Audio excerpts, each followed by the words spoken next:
Garuda Indonesia, atau yang kita kenal dengan kode saham GAA, ini bukan sekedar cerita tentang maskapai penerbangan biasa. Buat kita di dunia saham, ini tuh sebuah studi kasus yang luar biasa. Sebuah kisah epik tentang bagaimana sebuah perusahaan bangkit dari ambang kebangkrutan. Jelas, ini menarik perhatian semua investor kan?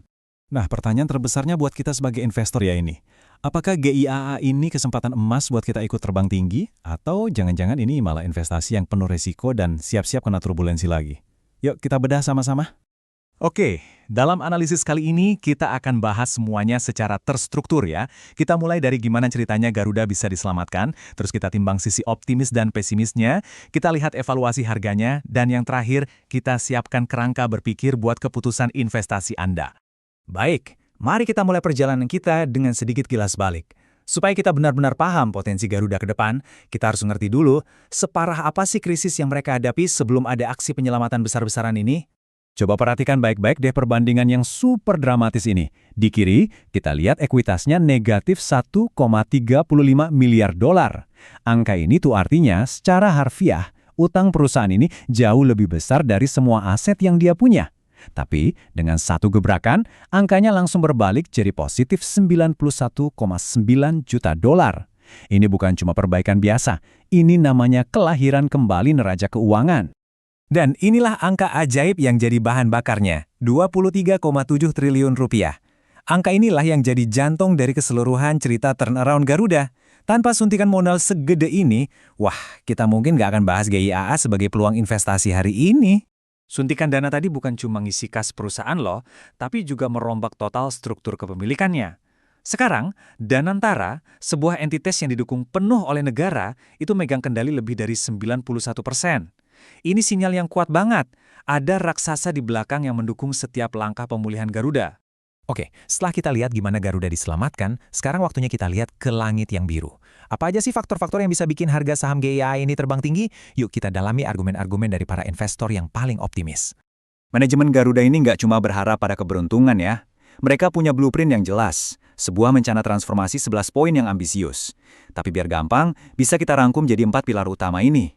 Ini bukti kalau ada strategi yang matang di balik setiap keputusan mereka. Dan rencana itu bukan cuma di atas kertas. Lihat deh progres nyatanya dalam menambah pesawat. Dari 68 pesawat di tahun 2022, targetnya itu sampai 118 pesawat di tahun 2026. Ingat teman-teman, di bisnis penerbangan, setiap pesawat yang terbang itu ibarat mesin pencetak uang. Makin banyak pesawat, ya makin besar potensi pendapatannya. Jadi, kalau kita ringkas, inilah fondasi dari skenario optimisnya. Ekuitas yang positif, kas yang tebal buat operasional, target profit yang jelas, dan yang paling penting, ada backingan penuh dari entitas negara. Oke, sebagai investor yang bijak, kita nggak boleh cuma lihat yang bagus-bagusnya aja kan? Sekarang mari kita geser fokus kita buat ngebahas risiko-risiko besar apa aja yang bisa jadi awan gelap buat rencana pemulihan ini. Ada dua badai besar di cakrawala Garuda, dan yang paling menantang adalah keduanya ini faktor eksternal. Artinya, sehebat apapun manajemen Garuda mengelola perusahaan, kendali mereka atas risiko-risiko ini tuh sangat terbatas. Nah, resiko pertama dan yang terbesar, harga bahan bakar. Lihat grafik ini. Harga aftur itu melonjak sampai 72% cuma dalam waktu singkat. Karena bahan bakar ini komponen biaya paling gede buat maskapai, kenaikan ini jelas langsung menekan margin keuntungan mereka habis-habisan. Risiko kedua adalah yang biasa kita sebut currency mismatch.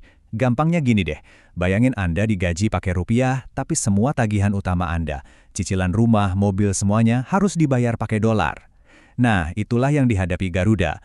Pendapatan tiket domestik masuknya dalam rupiah, tapi biaya sewa pesawat dan aftur itu bayarnya pakai dolar AS yang lebih kuat.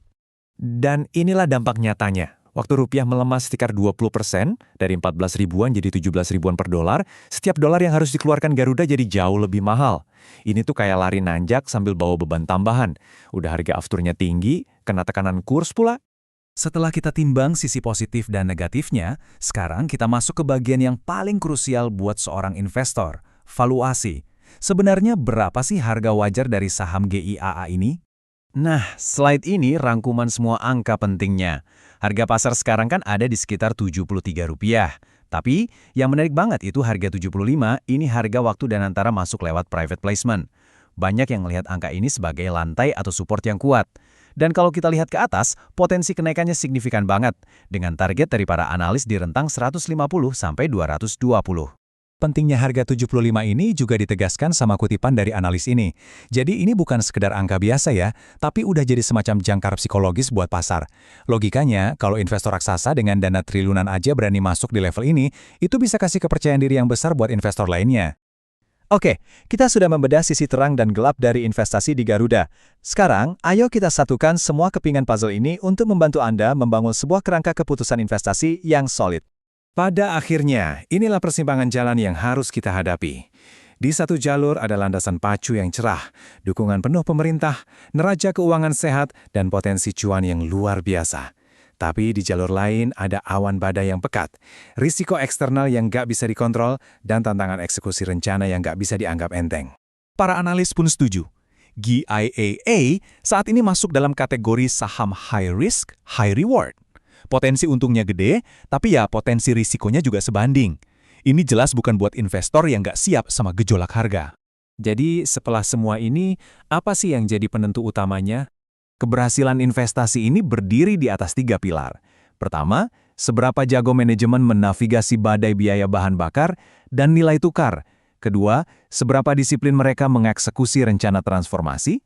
Dan ketiga, yang nggak kalah penting, adalah kondisi ekonomi global yang stabil.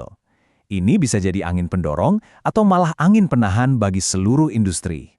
Pada akhirnya, semua keputusan ada di tangan Anda. Analisis ini sudah memberikan Anda peta dan kompasnya. Dengan Garuda yang lagi ada di tengah-tengah transformasi besar-besaran, pertanyaan terakhir untuk Anda sebagai investor adalah, apakah Anda siap untuk mengencangkan sabuk pengaman dan ikut dalam penerbangan yang penuh potensi, sekaligus penuh resiko ini?